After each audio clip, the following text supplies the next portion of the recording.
My name is Cliff Anderson, and at 72, I thought I had finally found peace.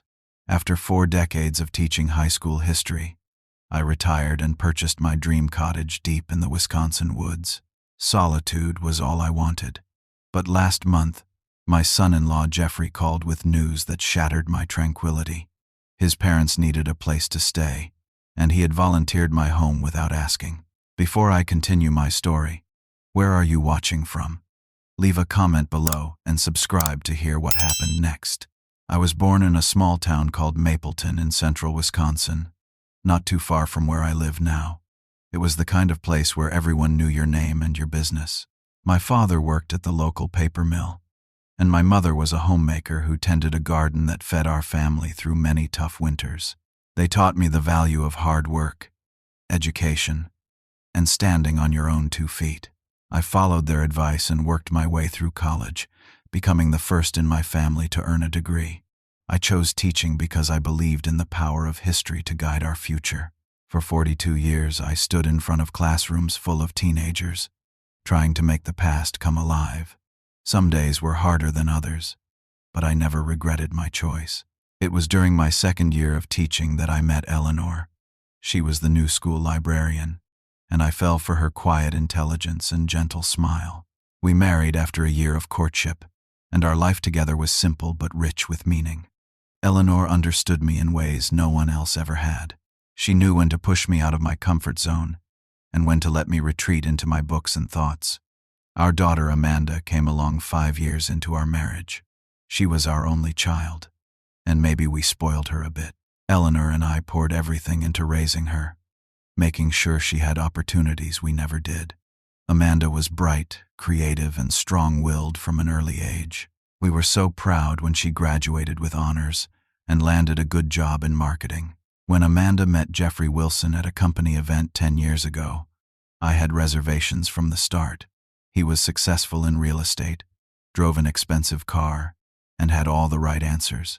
But something about him felt calculated. Eleanor thought I was being overprotective, and maybe I was. The wedding was elaborate, just as Jeffrey wanted. And afterward, I noticed Amanda calling less frequently. Holidays became rushed affairs, and Jeffrey always seemed to have somewhere more important to be. Eleanor and I adjusted to our quieter life together. We traveled a bit, volunteered at the library, and enjoyed our time. Then, 3 years ago, Eleanor complained of fatigue. The diagnosis came like a thunderbolt. Stage 4 pancreatic cancer. 6 months later, she was gone, taking half my heart with her. After Eleanor died, our house in Madison felt too big, too empty. Every room held memories that both comforted and tortured me. I kept teaching for another year, but my heart was no longer in it. When retirement became possible, I took it. The city had become too loud, too fast, and too indifferent to an old man's grief. I spent 6 months searching for the right place to start my next chapter. When I found this cottage nestled deep in the North Woods, I knew immediately it was where Eleanor would want me to be.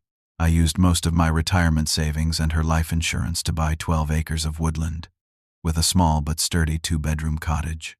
The nearest neighbor is 5 miles away, and the closest town is a 30-minute drive. Perfect. The cottage needed work.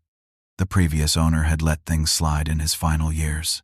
I spent 8 months replacing rotten porch boards, fixing the leaky roof, updating the ancient plumbing, and painting every surface. Each swing of the hammer felt like therapy. Each paintbrush stroke covered not just the walls, but some of my grief. Behind the cottage, I created a memorial garden for Eleanor with all her favorites, wildflowers and herbs.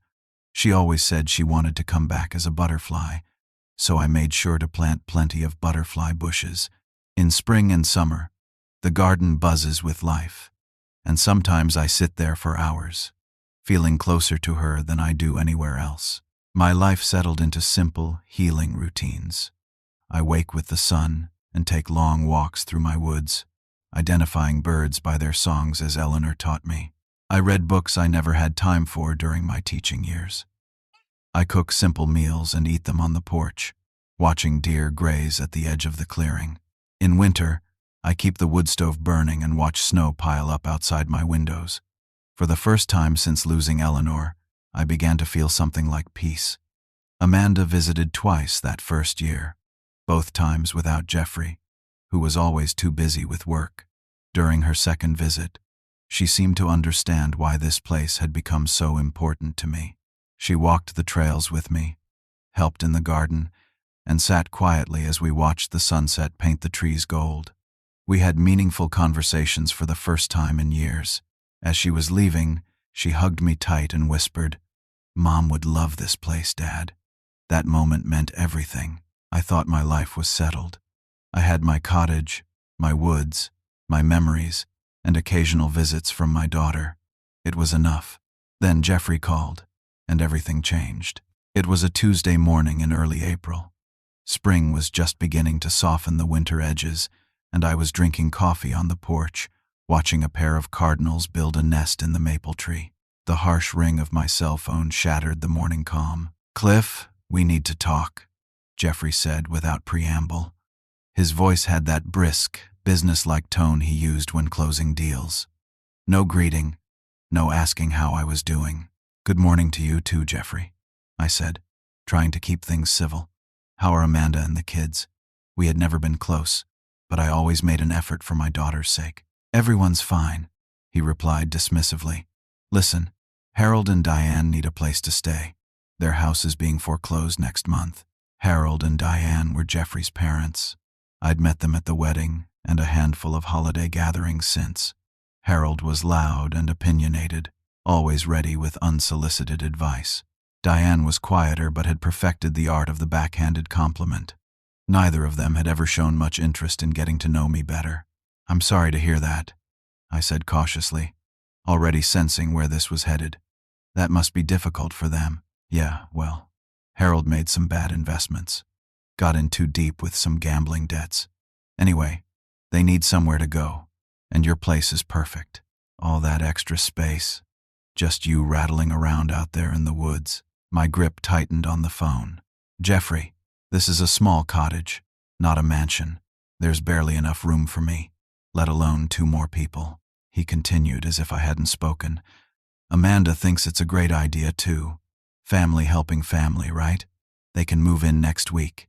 You've got that second bedroom you're not using." The second bedroom was my study, filled with books and Eleanor's things I couldn't bear to part with. The thought of Harold and Diane taking over that space made my chest tighten. "Jeffrey, wait. This isn't something you decide for me. We need to discuss this properly. Maybe there are other options we could explore." His voice hardened. "What's there to discuss? They need a place. You have one. Unless you're saying you won't help family in need." "That's not what I'm saying. I just think we should talk about alternatives. Maybe I could help them find an apartment, or contribute to their rent somewhere." "Look, Cliff," Jeffrey cut in, impatience clear in his voice. "This is happening. They're moving in next week. If you don't like it, you can always move back to the city. Plenty of retirement communities there. But Amanda and I think this is best for everyone." Before I could respond, he added, "I've got another call. We'll be up on Saturday to get them settled," and hung up. I sat there, phone in hand, as the morning birds continued their cheerful songs, oblivious to how my world had just been upended. My hands began to shake, and my chest constricted. I recognized the signs of a panic attack coming on, something I hadn't experienced since the weeks after Eleanor's death. I forced myself to breathe slowly, counting in and out as my doctor had taught me. As the tightness in my chest gradually eased, anger replaced the panic. Who was Jeffrey to make decisions about my home, my life? And how dare he use Amanda as a shield, claiming she agreed with this plan? I tried calling Amanda directly, but the call went to voicemail. An hour later, she texted that she was in meetings all day but would call that evening. When she finally called, her voice had that careful, rehearsed quality that told me Jeffrey had gotten to her first. "Dad, I know it's a surprise, but you have all that space, and they're really struggling," she said, echoing Jeffrey's words so closely I wondered if he was in the room with her. "Amanda, honey, it's not about the space. This is my home. I've created a life here that works for me. Having 2 more people here permanently would change everything." "It wouldn't be permanent, Dad," she said, though her voice lacked conviction. Just until they get back on their feet. And how long will that take? Harold has been having gambling problems for years. Has he done anything to address that? Dad, don't you want to help family? The guilt trip was so transparent it hurt. This wasn't my daughter speaking. These were Jeffrey's tactics. Of course I do. But there are many ways to help that don't involve giving up my home and privacy. Can we at least discuss alternatives? Jeffrey says this is the most practical solution, she replied, as if that settled everything. We went round in circles for another 20 minutes before I realized this conversation was going nowhere. I promised to think about it and ended the call, feeling more alone than I had in months. That night, I couldn't sleep. I paced my small cottage, looking at all the spaces I'd carefully created for myself. The reading nook by the east window where morning light streamed in. The kitchen I'd organized just the way I liked it. The porch where I watched the seasons change. The garden where I felt connected to Eleanor. All of it would be disrupted, invaded, changed. By morning, I was exhausted but resolute. This cottage wasn't just a house. It was the sanctuary I'd built to heal after losing Eleanor. I couldn't give it up without a fight. The next day, I took a longer walk than usual, pushing deep into the woods, where the trees grew so thick they filtered the sunlight into dappled patterns on the forest floor. I needed to clear my head and think about Harold and Diane beyond my initial reaction. Harold and Diane Wilson had been married for 45 years, most of them spent in a suburban development outside Chicago. Harold had worked in insurance until taking early retirement 15 years ago. Since then, from what I gathered at family gatherings, he'd tried his hand at various investment schemes and small business ventures, none of which panned out. Diane had been a part-time receptionist at a dental office, until retiring around the same time. Their relationship with money had always seemed complicated. At Amanda's wedding, they'd insisted on an open bar and extravagant flowers, then quietly asked Eleanor and me to cover the photographer when their credit card was declined. We paid, not wanting to cause a scene on our daughter's big day. They never mentioned it again, let alone offered to repay us. 2 Christmases ago, Harold cornered me after dinner and explained about an investment opportunity that was guaranteed to provide returns of 20%. He just needed $10,000 to get in on the ground floor. When I politely declined, suggesting he speak with a financial advisor first, he'd become sullen and avoided me for the rest of the evening. Their lifestyle was as different from mine as could be imagined. Harold watched sports at maximum volume and expressed his opinions in the same way. Diane collected porcelain figurines that covered every surface of their home and required constant dusting and rearranging. They ate out most nights, kept their television on for background noise, and seemed uncomfortable with silence or simplicity. The thought of them in my peaceful cottage made me wince. Harold's booming voice echoing through rooms designed for quiet contemplation. Diane's figurines displacing my books, the television blaring when I wanted to listen to the wind in the trees or the owls calling at dusk. And then there was Harold's gambling. I'd overheard enough conversations to know it wasn't just bad luck or poor investment choices that had led to their current situation. Harold had a real problem that had gone unaddressed for years, with Diane alternately enabling and berating him for it. I'd seen him slip away from family gatherings to place bets on his phone, returning agitated or elated depending on the outcome. Bringing that energy into my home wouldn't just disrupt my peace. It might actually damage the healing I'd managed to achieve in the past year. I'd spent decades as a teacher, prioritizing others' needs before my own. In retirement, I'd finally learned to honor my own requirements for well-being. Was I really expected to sacrifice that because Harold couldn't control his gambling? As I walked back toward my cottage, I considered my options. I could simply refuse, stand my ground against Jeffrey's manipulation, but that might drive an even deeper wedge between me and Amanda. She was my only child, my last real connection to Eleanor. The thought of damaging our fragile rebuilt relationship made my heart ache. I could give in, allow Harold and Diane to move in, and hope for the best. But experience suggested they would quickly take over the space, ignoring boundaries and treating me like a guest in my own home. How long before resentment poisoned whatever goodwill the gesture initially created? I could sell the cottage and move somewhere else, starting over yet again. The real estate market was strong. I'd probably make a decent profit.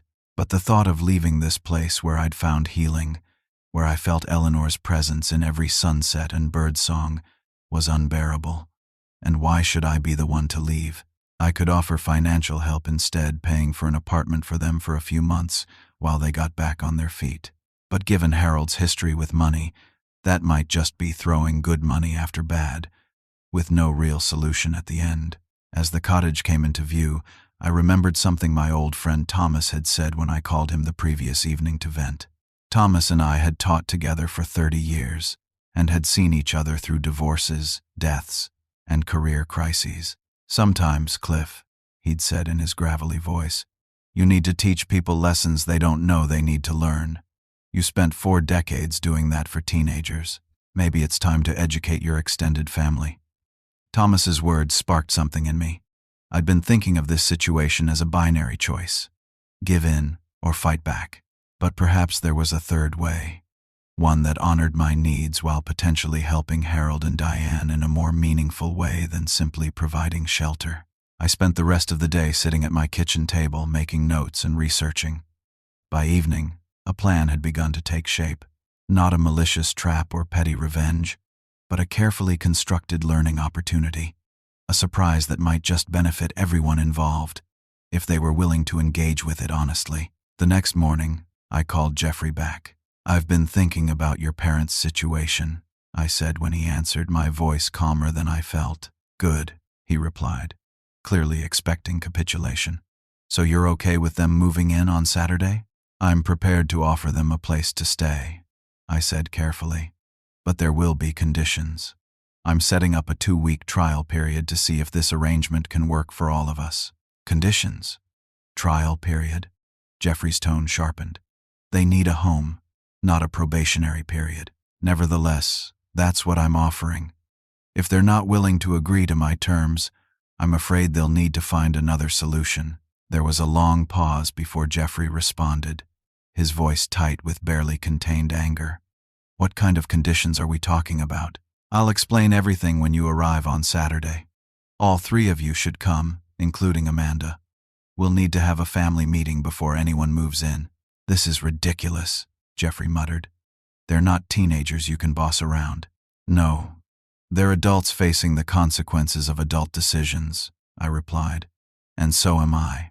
Saturday at noon. We'll discuss everything then." I hung up before he could argue further, my heart pounding but my resolve firm. For the next 3 days, I worked from sunrise to sunset, preparing my surprise for Harold and Diane. It wasn't what Jeffrey expected, and it certainly wasn't what his parents would expect. But if they were willing to meet me halfway, it just might be what they needed. The revelation that came to me during my walk in the woods wasn't about avoiding the situation but transforming it. If Harold and Diane were going to enter my life in such a significant way, perhaps this was an opportunity to create something meaningful, rather than just an imposition to be endured.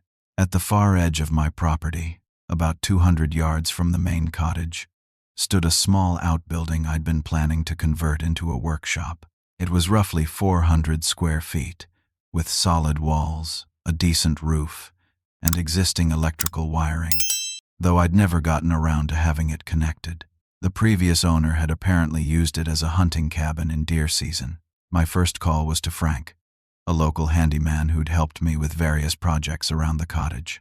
I explained what I needed, and though his bushy eyebrows rose nearly to his hairline when I told him my timeline, he agreed to bring his crew out that afternoon. 3 days to make that old shack livable?" he said, scratching his beard. "That's pushing it, Cliff, even for me, but we'll give it our best shot." Frank and his team worked miracles. They ran electrical lines from the main cottage, installed basic plumbing connected to my well, put in a small bathroom with shower, and repaired the gaps in the walls and roof. I ordered the most comfortable pull-out sofa bed I could find with next-day delivery, along with a small refrigerator, microwave, electric kettle, and portable heater. The cabin wouldn't win any design awards, but it would be clean, warm, and functional. More importantly, It would provide Harold and Diane with privacy and independence while maintaining my own. While Frank's crew handled the construction, I focused on creating a comprehensive welcome packet. I started with a letter explaining my thought process. Harold and Diane, I understand you're going through a difficult time, and as family, I want to help in a way that's sustainable and beneficial for all of us. This cabin is offered as temporary accommodation while you rebuild your financial independence, with the expectation that you'll be able to secure your own housing within 6 months. During your stay, I hope we can develop a mutually respectful relationship based on clear boundaries and shared responsibilities. The guidelines enclosed aren't meant to be restrictive, but to ensure harmony as we navigate this unexpected living arrangement. I believe that helping others means more than just providing material support. It means offering opportunities for growth and self-sufficiency. In that spirit, I've included resources that might be useful during this transitional period. Sincerely, Cliff. Next came the house rules, which I tried to frame as respectfully as possible. And 1. The main cottage remains my private space. Please knock and wait for an invitation before entering. 2. Quiet hours between 9 p.m. and 7 a.m. 3. Shared meals twice weekly, Sunday and Wednesday evenings to touch base and maintain family connections. 4. No smoking anywhere on the property. 5. No gambling activities of any kind on the property. 6. Guests should be approved in advance. 7. Shared responsibility for maintenance of common outdoor spaces. I added a section about financial expectations, which was the part Jeffrey would likely find most objectionable. To help rebuild financial stability and independence, I suggest the following arrangement. 1. First month, no contribution to household expenses while you settle and seek employment divided by income sources. 2. Second month, 25% contribution to utilities and food. 3. Third month, 50% contribution. 4. Fourth month and beyond, 75% contribution. 5. Joint savings plan. 10% of any income set aside for future housing deposit. I included information about local employment opportunities, as well as resources for financial counseling and gambling addiction support groups. The nearest Gamblers Anonymous meeting was in a town 30 minutes away, and they met every Tuesday and Thursday evening. Finally, I added a schedule for what I called Woodland Skills sessions twice weekly. These would be opportunities for all of us to work together on practical skills: gardening, basic home maintenance, chopping firewood, identifying edible plants, and simple carpentry. Not just busy work, but genuine life skills that might help Harold and Diane wherever they ended up next. The day before their scheduled arrival, I called Thomas to run my plan by him. It sounds like you're setting up a rehabilitation program rather than just offering a spare room, he said after I explained everything. Is that wrong? I asked, suddenly doubtful. Am I overstepping? Thomas chuckled. Wrong? No, Cliff. I think it's brilliant. You're offering real help, not just a Band-Aid. They can take it or leave it. Jeffrey won't see it that way, I said. He'll say I'm being controlling and unreasonable. Jeffrey, Thomas said with the bluntness of a 40-year friendship, is used to getting his way and doesn't like when others set boundaries. That's his problem, not yours. That evening, I set up the cabin as comfortably as I could. I made the pull-out bed with fresh linens, stocked the small refrigerator with basic groceries, placed a vase of early spring flowers on the table, and laid out the welcome packet prominently. As a final touch, I added a framed photo of Amanda's wedding day, one of the few times all of us had been together and relatively happy. I slept poorly that night, my mind churning with doubts and second guesses. Was I being fair? Was I being too harsh? Would this drive an irreparable wedge between me and Amanda? By morning, I was exhausted but resolute. This was my home. These were my boundaries. If Harold and Diane were genuinely in need and willing to work with me, we could make this situation beneficial for everyone. If not, at least I would have stood my ground with dignity and purpose. As I waited for them to arrive, I sat in Eleanor's garden, drawing strength from the memory of her practical wisdom. You can't control how others behave, she used to say, but you can control how you respond. Today, I would respond not with anger or capitulation, but with clear-eyed compassion and firm boundaries. The sound of tires on gravel announced their arrival precisely at noon. I took a deep breath, squared my shoulders, and walked around the cottage to greet my visitors, the welcome packet tucked under my arm like a shield. Jeffrey's black SUV kicked up dust as it rolled down my long driveway. From where I stood on the porch, I could see 4 figures inside. Jeffrey driving, Amanda beside him, and Harold and Diane in the back seat. Behind the SUV came a rented moving truck, far larger than seemed necessary for a temporary stay. The vehicles parked, and Jeffrey emerged first, surveying my modest property with poorly concealed disdain. Amanda followed, offering a small wave and an uncertain smile. Then Harold climbed out, immediately tugging at his collar as if the fresh air was choking him. Diane emerged last, her eyes darting around nervously, taking in the rustic setting with obvious apprehension. "There he is," Harold called out with forced joviality. "The mountain man himself. How do you stand the quiet out here, Cliff? Drives me crazy after 5 minutes." I stepped forward, extending my hand. "Hello, Harold. Diane. Welcome to my home." Diane accepted my handshake limply. "It's certainly rustic. Do you have internet out here? Harold can't miss his sports programs." "We have basic internet," I replied. "Not fast enough for streaming, but sufficient for email and simple browsing." Harold's face fell. "No streaming? What about cable?" "I don't have television service," I said. "But there's a satellite radio if you enjoy music or news." Jeffrey interrupted, gesturing to the moving truck. "We should start unloading. There's quite a bit of stuff, and the rental company charges by the hour." I nodded slowly. "Before we unload anything, we need to have that conversation I mentioned. Why don't we all sit on the porch? I have some lemonade ready." Jeffrey checked his watch impatiently. "Can't this wait until they're settled in? We've got a 3-hour drive back to the city, and I have a client meeting this evening." "This won't take long," I insisted, "but it needs to happen now." I led them to the porch where I'd set up chairs and a pitcher of lemonade. Amanda caught my eye as she sat down, her expression a mix of curiosity and concern. I gave her a reassuring smile before addressing the group. "I know you're expecting Harold and Diane to move into my spare bedroom today," I began. "But I've prepared something different, a solution that I believe will work better for all of us."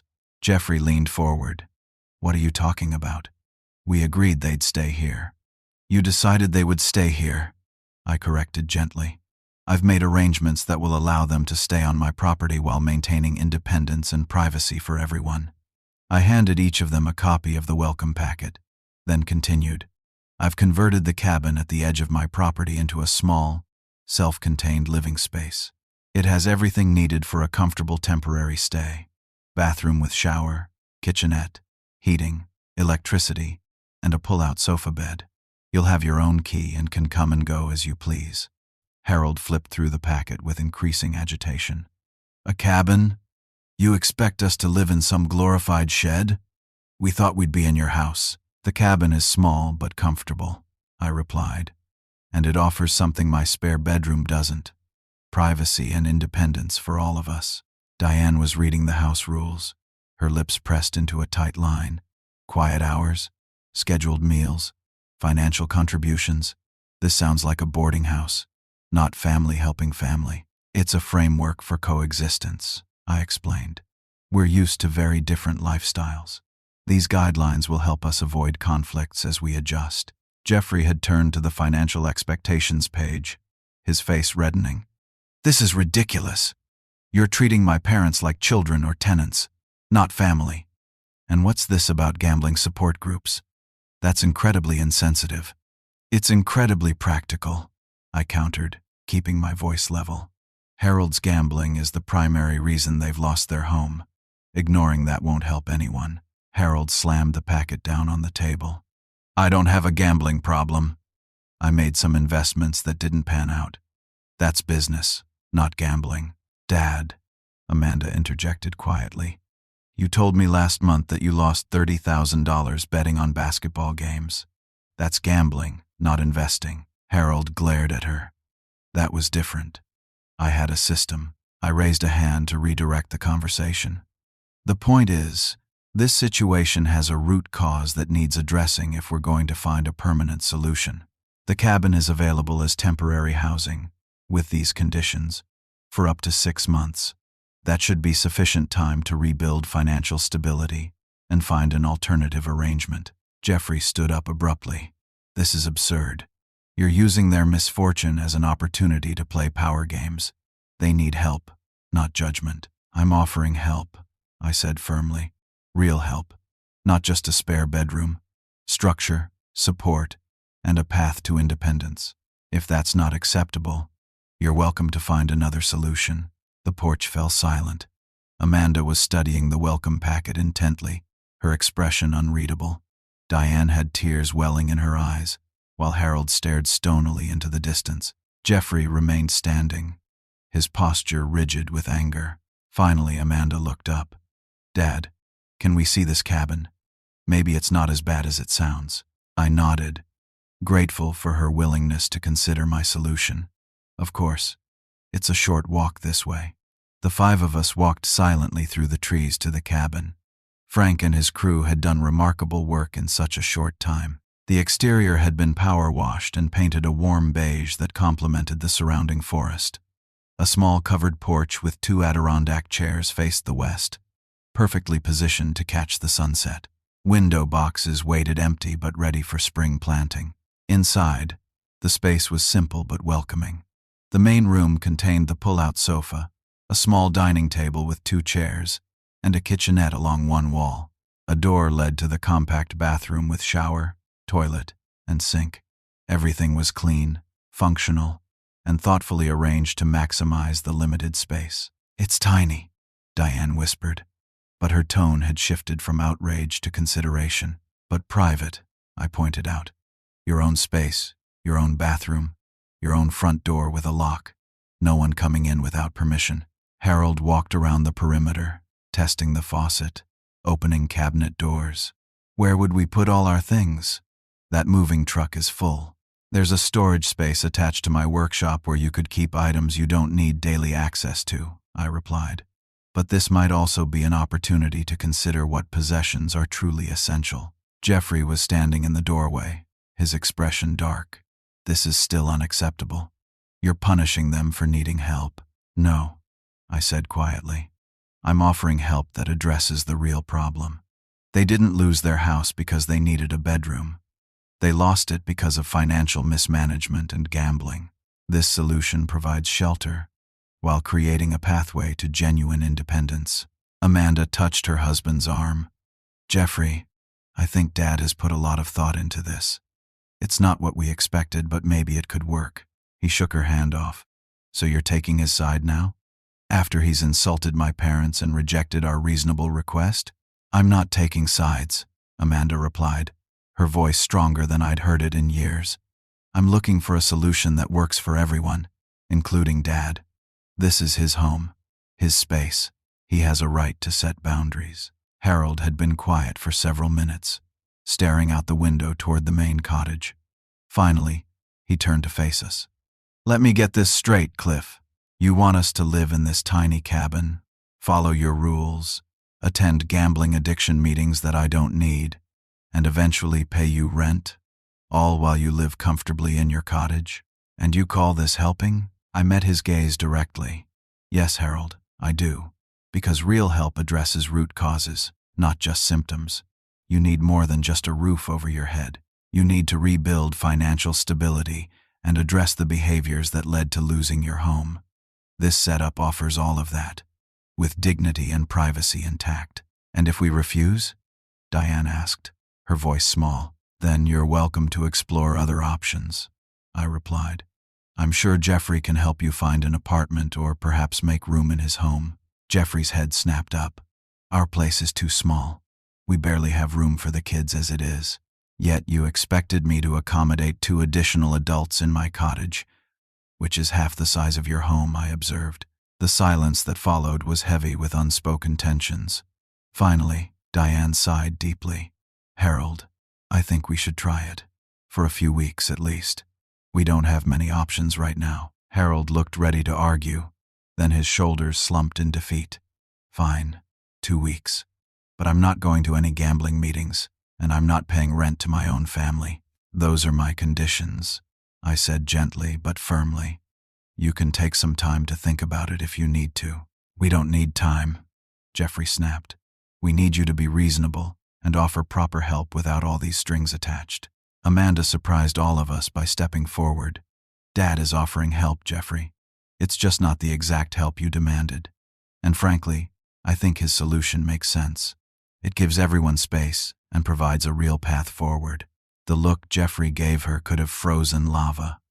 I could see the argument brewing between them and decided to redirect. Why don't we unload the essentials from the truck for now, I suggested.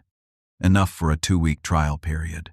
The rest can stay in the moving truck or be put in storage while Harold and Diane decide if they want to accept my offer. No one seemed happy with this compromise. But no one objected either. We spent the next 2 hours unloading clothing, toiletries, and personal items. The tension was thick enough to cut with a knife, and conversation was minimal and strained. As evening approached, I invited everyone to dinner at the main cottage, a simple meal of beef stew I'd prepared that morning. Harold ate in sullen silence. Diane picked at her food. Jeffrey checked his watch repeatedly, and Amanda tried valiantly to maintain polite conversation. It was, without question, one of the most uncomfortable meals of my life. After dinner, Jeffrey announced they needed to head back to the city. The goodbye between him and his parents was stiff and awkward. I walked Amanda to the car while Jeffrey started the engine. I'm sorry this is so difficult, she said quietly. But I understand what you're trying to do, Dad. It's actually really thoughtful, in its way. I squeezed her hand. Thank you for seeing that. I hope they will too, eventually. As their car disappeared down the driveway, I turned back to face Harold and Diane, now temporarily my responsibility. They stood awkwardly by the cabin door, looking lost and resentful. I've stocked the refrigerator with basics, I told them. Breakfast is on your own, but I thought we could have dinner together tomorrow night, around 6. Give you a day to settle in. Whatever you say, Harold muttered. It's your kingdom out here in the wilderness. I chose not to respond to the bitterness in his tone. Good night, then. Sleep well. As I walked back to my cottage alone, I wondered if I'd made a terrible mistake.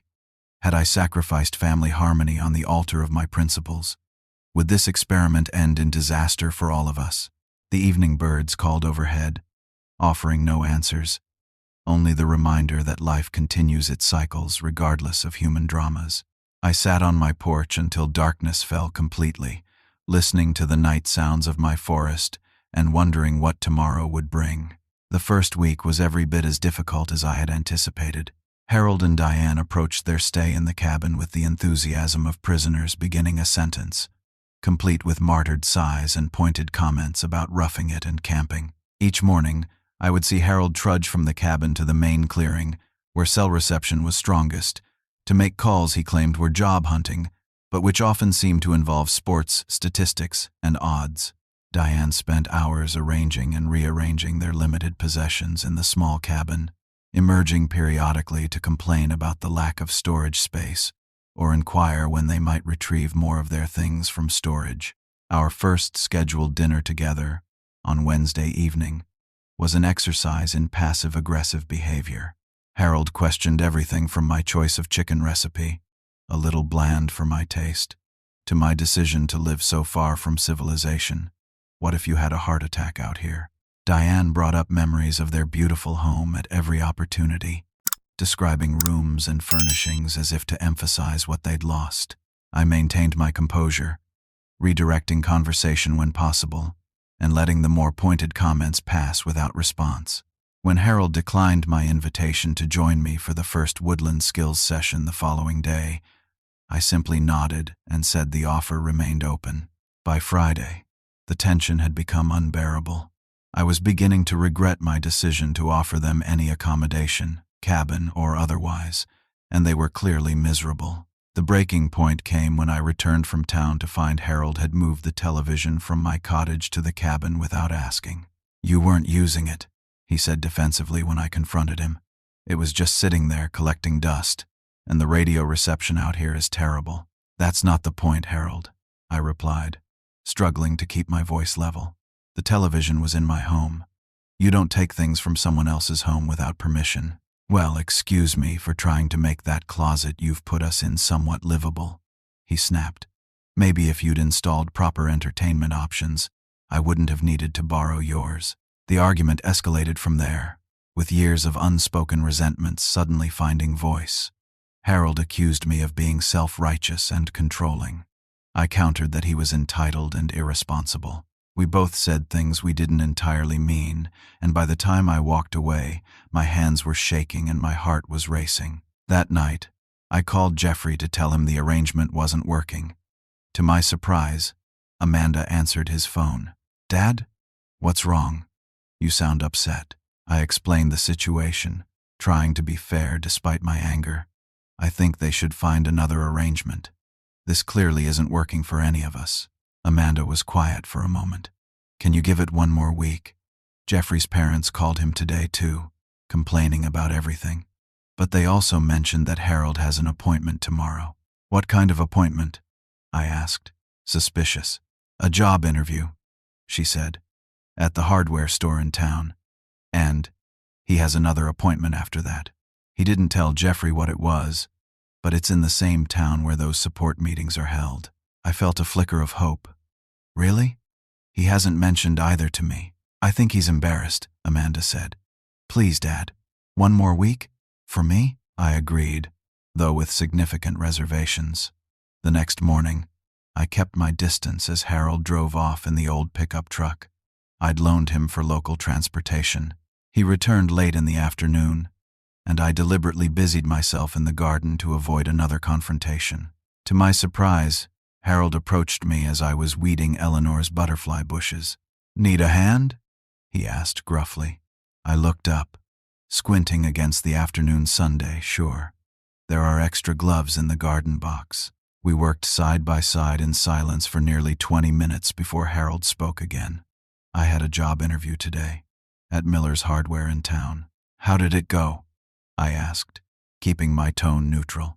"Terribly," he admitted with a humorless laugh. "The manager asked for references from my last job. When he called them, apparently they didn't have many positive things to say. Seems my attendance record wasn't as good as I remembered." I pulled up a stubborn dandelion before responding. "That's disappointing, but there are other businesses in town." Harold nodded, attacking a patch of chickweed with surprising vigor. "The thing is, I haven't been fully honest, with you or with myself." He paused, seeming to struggle with his next words. "After the interview, I went to one of those meetings you mentioned, the gambling ones.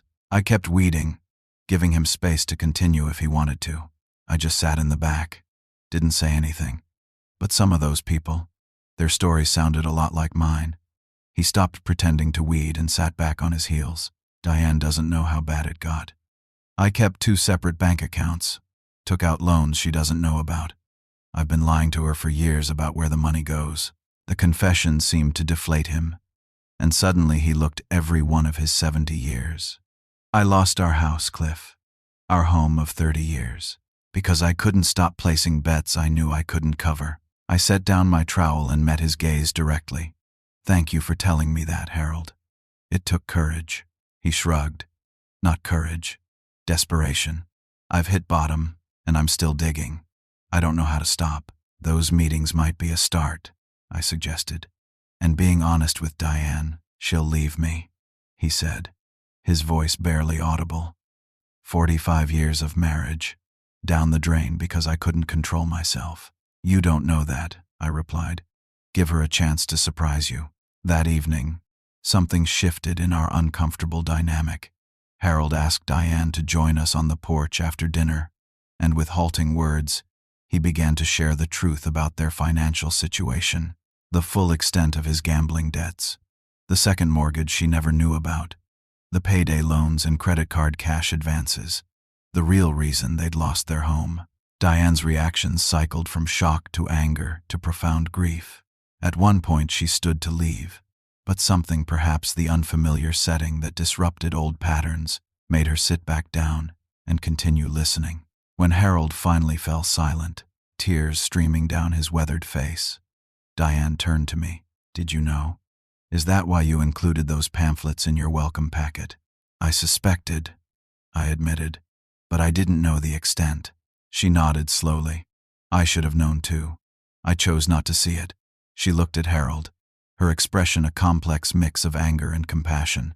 "We have a lot to figure out, but I'm not going anywhere tonight." The next morning, I found both of them waiting for me by the garden. "We'd like to try that woodland skills session you mentioned," Diane said. "If the offer still stands." We spent the morning working in the vegetable garden.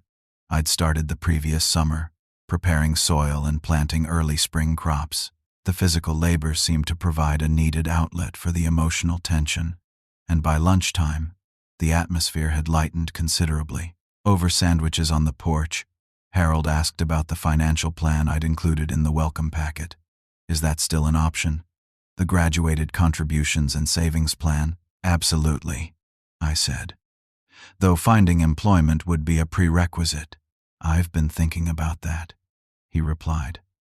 "I'm too old for hardware stores and retail jobs, but I was good at insurance once, before I retired. Maybe I could look into part-time consulting work." Diane mentioned that she'd seen a sign in town advertising for a receptionist at a local doctor's office. "It's only 3 days a week, but it would be something, if they'd consider someone my age." "Experience is valuable," I said. "It's worth inquiring." The conversation continued, tentative but productive. Plans were made, possibilities explored. For the first time, I began to believe that this arrangement might actually work, not just as a temporary shelter, but as a genuine opportunity for healing and growth. The following Thursday, exactly 1 week after Harold's first support group meeting, we received an unexpected visit from Jeffrey. He arrived unannounced in the late afternoon, his expression grim as he emerged from his car. "I came to check on my parents," he announced without preamble. "Make sure they're being treated properly." I invited him to join us for dinner, which was already in progress on the porch. Harold and Diane had started joining me for meals most evenings, though it wasn't required by our agreement. Jeffrey seemed taken aback to find his parents setting the table and helping serve a meal they had apparently helped prepare. Throughout dinner, Jeffrey made increasingly pointed remarks about the primitive conditions and unreasonable expectations I had imposed. Each time, either Harold or Diane gently redirected the conversation or directly contradicted his assumptions. When Jeffrey criticized the small size of the cabin, Diane surprised all of us by saying, "It's actually quite cozy, and I appreciate having our own space. It's helping us learn to be more intentional about what we really need." When he complained about the lack of television service, Harold shrugged. "I'm reading more. Cliff loaned me some good books, and we get out into nature more." Yesterday we identified 15 different bird species on our morning walk. As the meal concluded, Jeffrey's frustration boiled over. "What's going on here? 2 weeks ago you were both miserable and ready to leave. Now you're acting like this forced labor camp is some kind of retreat." Harold set down his coffee cup carefully. "We were miserable because we were in denial about a lot of things. Being here, away from distractions, has forced us to face some hard truths." "What truths?" Jeffrey demanded. "That I'm a gambling addict," Harold said simply. "That we lost our home because of my addiction, not because of bad luck. That we've been living beyond our means for years, trying to keep up appearances." Jeffrey looked stunned. "Dad, that's not. You just had some bad investments." "No, son. I had a serious gambling problem that I disguised as investments. There's a difference." Harold reached for Diane's hand. "We're working on it now. Together. It's not easy, but it's necessary." Jeffrey turned to me, anger flashing in his eyes. "You did this. You turned them against me, against their old life." Before I could respond, Amanda's voice came from behind us. "No one turned anyone against you, Jeffrey." She stepped onto the porch, having arrived silently during our conversation. Dad offered them a chance to solve their real problems instead of just covering them up. That's not manipulation. It's genuine help. The surprise of her appearance momentarily silenced everyone. Then Jeffrey stood abruptly. So you're all in this together now? Fine. Handle it yourselves. I tried to help. As he stormed toward his car, Amanda called after him, "Jeffrey, wait!"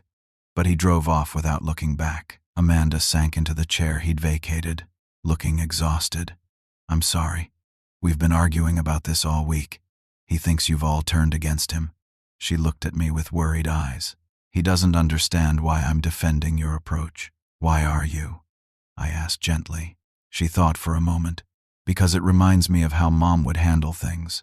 Practical compassion, she called it.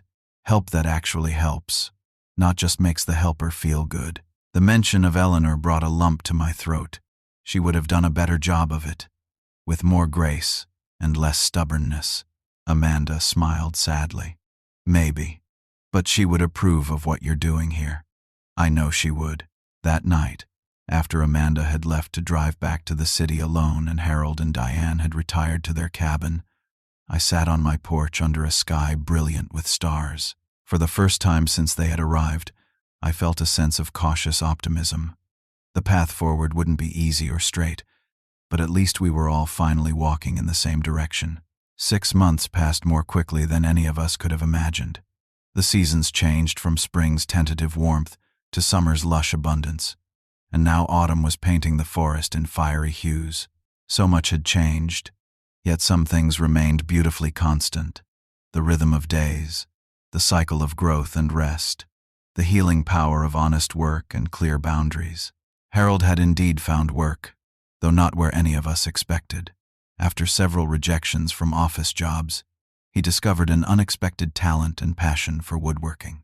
One of the men from his support group owned a small custom furniture shop in town and offered Harold an apprenticeship of sorts.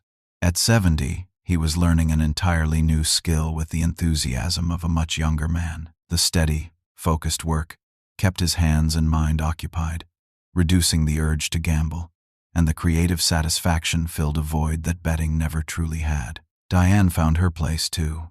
The doctor's office position didn't materialize, but she discovered a love for gardening that surprised all of us, especially her.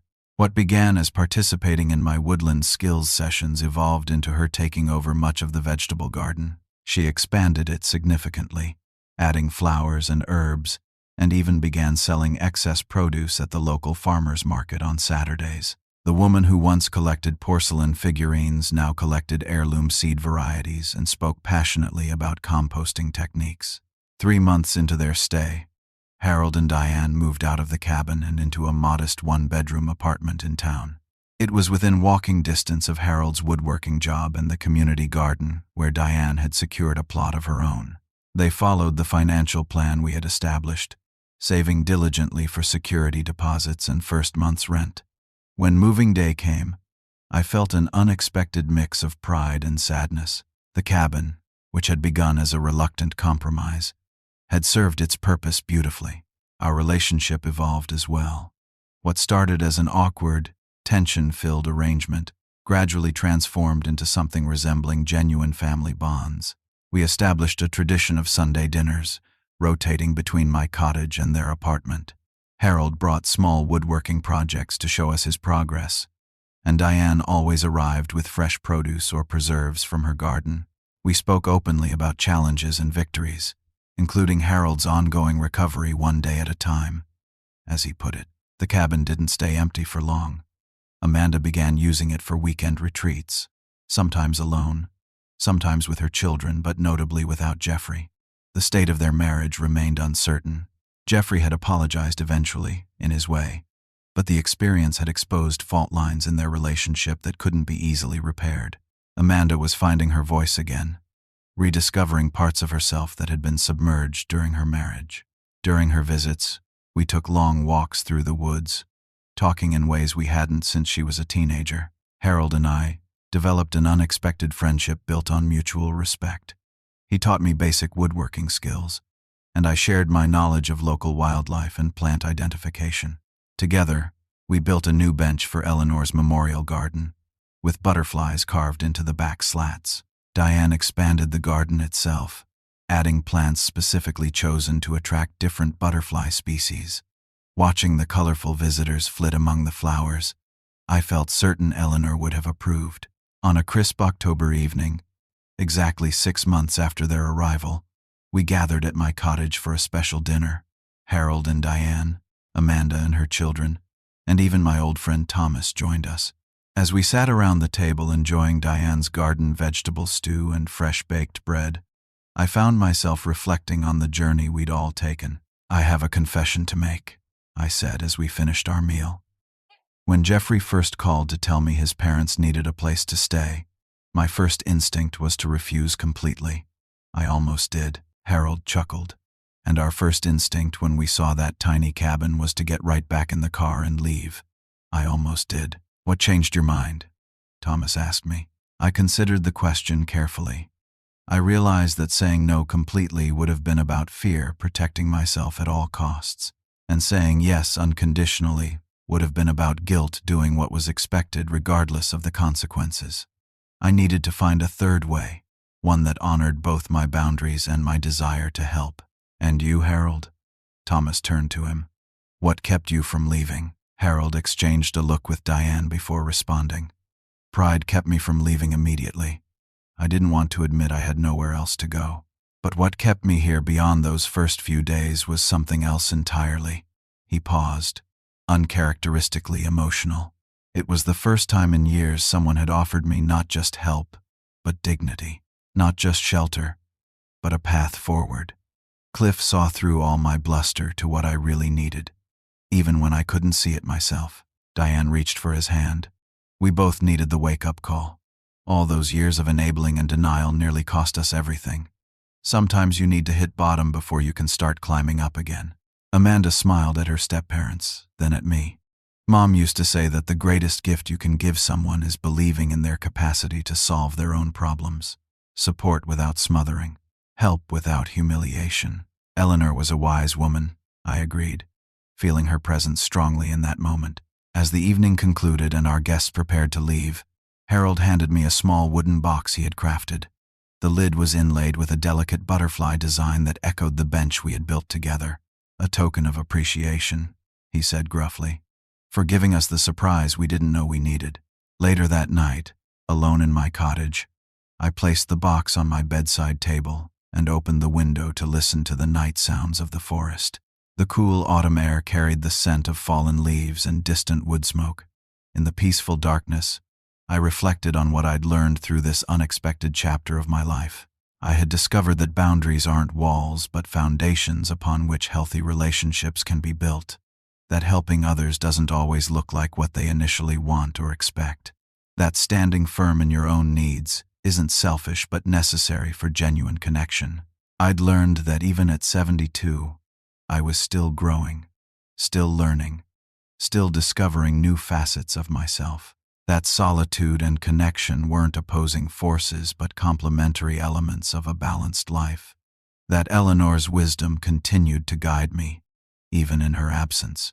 Most importantly, I'd learned that sometimes the greatest surprises are the ones we create ourselves, when we choose courage over comfort, truth over harmony, and growth over stagnation.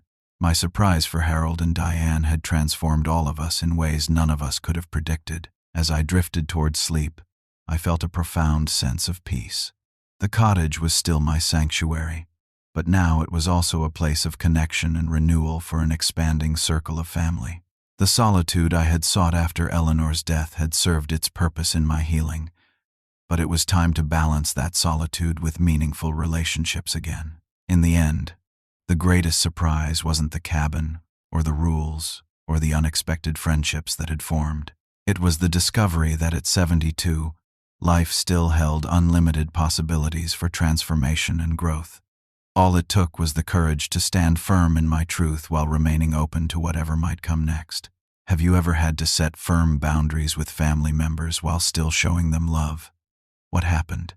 How did you balance being supportive with maintaining your own needs? Share your experiences in the comments below. And if you found wisdom in this story, Please like and subscribe for more real-life lessons. Remember, it's never too late to learn, grow, and create positive change in your relationships. Thank you for joining me today. And until next time, may you find the perfect balance between solitude and connection in your own life.